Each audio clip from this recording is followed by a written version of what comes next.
Hi, welcome back to Soch in Motion. This is a special episode on US-Iran war. Everywhere you look, there's news on a global war, geopolitical tensions, conflict headlines, oil at $80, supply chains under pressure. For someone like me, Avi, it feels very unsettling. I think it's not about will markets fall or rise tomorrow morning. It's deeper. Is my future safe? So GS, yes, that is a fair question, right? But let's take a step back. Markets are not strangers to uncertainty, and this is not the first time we faced a crisis. We had the oil shocks, the original oil shock back in the 1970s. We've had the Gulf War, the Kargil War. We've had the Iraq War. We've had GFC. So we've had almost, you kind of uncannily say that, on a regular basis, we have, as humanity, been faced with certain crises.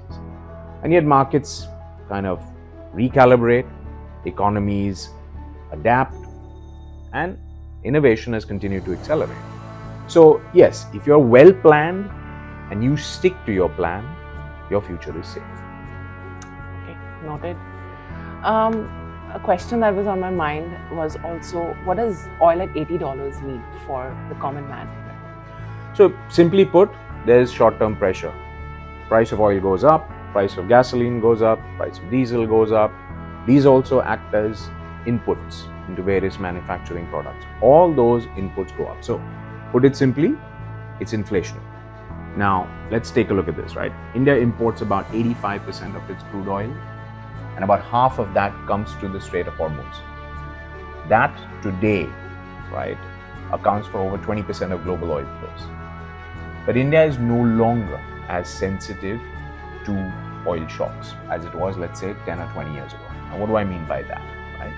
If it required us in our economy $100 or 100 rupees of oil to get 1 unit of GDP, today we can do that 1 unit of GDP in 73 rupees of oil, right? So 27%. So we've become more efficient, or put another way, less dependent on oil. So yes, there will be a shock.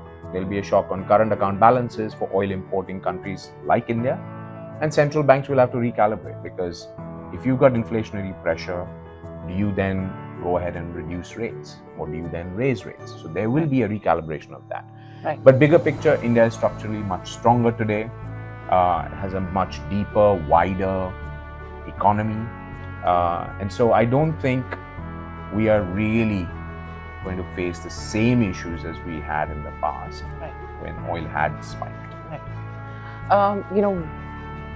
During our Change the Soch drive, we met a lot of students in their 20s and 30s as well. And, they're just about starting their investment journey. What does this whole thing mean for them, and how should they process this? So first, let's understand, right? The biggest advantage a young investor has is time. Right? They've got time. And why is that important? It's because compounding, which is the basic principle of how we create long-term wealth, requires time. So you don't want to panic, right? So a young investor, or any investor for that matter, is going to panic when they face a crisis. The key is to not panic, keep your cool. The second is volatility, right? Markets moving up and down create volatility. And that, instead of looking at it as a negative, I look at it as an opportunity. And why is it an opportunity? So think about it. If you're doing SIPs, volatility allows you to acquire more units at a cheaper price. So I don't think people want to panic. And that's the biggest message, right? So Avi, when the world looks so unstable, what protects an investor? When the world looks unstable, what protects an investor? Preparation, right? Don't try to react. Prepare before. Because when you start reacting is when you get into trouble, right? Have the right kind of asset allocation, right? Have the right kind of investment plan. Have, more than anything else, stay invested. Do not panic, right? And so I do think that, markets are going to move up and down, whether we have a crisis or we don't have a crisis, right? That's just the nature of markets. We should not be, and any investor should not be losing track of their longer term goals. And that's the key. Sure. As a CEO, you watch these headlines, you're reading so much on this. How do you handle this piece of news when it hits you first? Is the first reaction defensive? How do you process this information yourself as a CEO?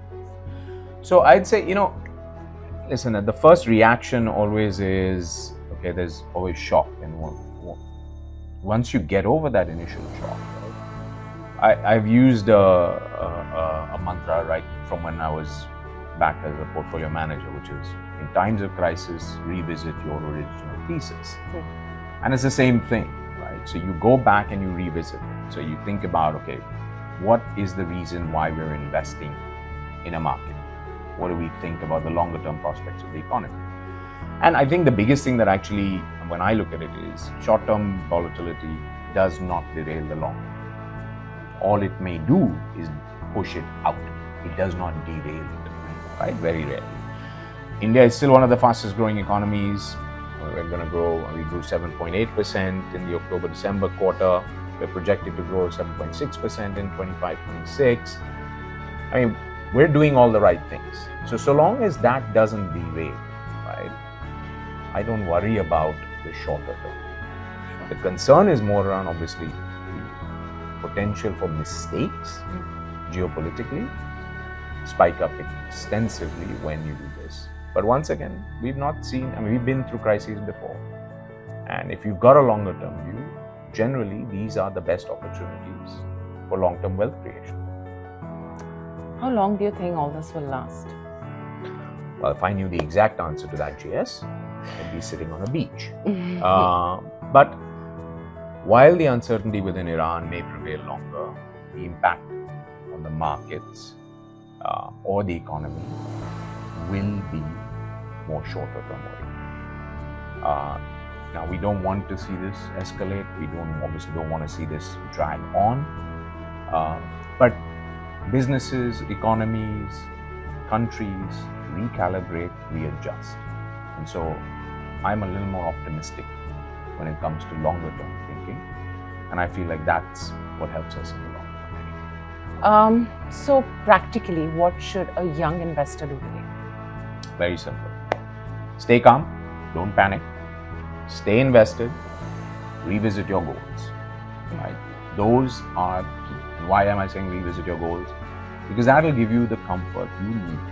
Kind of goes back to my mantra, right? During a crisis, revisit your original thesis. Your original thesis is why you are investing. Right? And that will give you the comfort. The biggest wealth destroyer is panic. There's nothing that destroys wealth faster than panic. Replace panic with patience. Well, what I'm gathering from this whole conversation is, again, that this is all about mindset. Yeah, it is all about mindset. Reactive thinking destroys wealth, right? Strategic thinking will add wealth, right? And what do I mean by that? World is unstable, therefore you exit. That's reactive. Strategic thinking is, world is unstable, I have a plan, I stick to my plan. That's strategic thinking. If you're starting to make decisions after an event has occurred, you're already too late. Your decisions should have been made well before that. So it's important to actually have a plan and not react, right? So that's the difference between reacting with fear and having foresight and sticking. I agree. Oil at $80, war in headlines, markets volatile. But history shows that human resilience is stronger than disruption. And disciplined capital compounds through cycles. Safety in investing doesn't mean absence of uncertainty. It means building resilience into your portfolio. Storms don't end journeys, they test preparation. And that shift from fear to framework, that is Soch in motion. Okay. Thank you for watching us, and please share your comments, any questions that you have which you think Avi can answer for you. We'll be happy to do that. Stay tuned for more.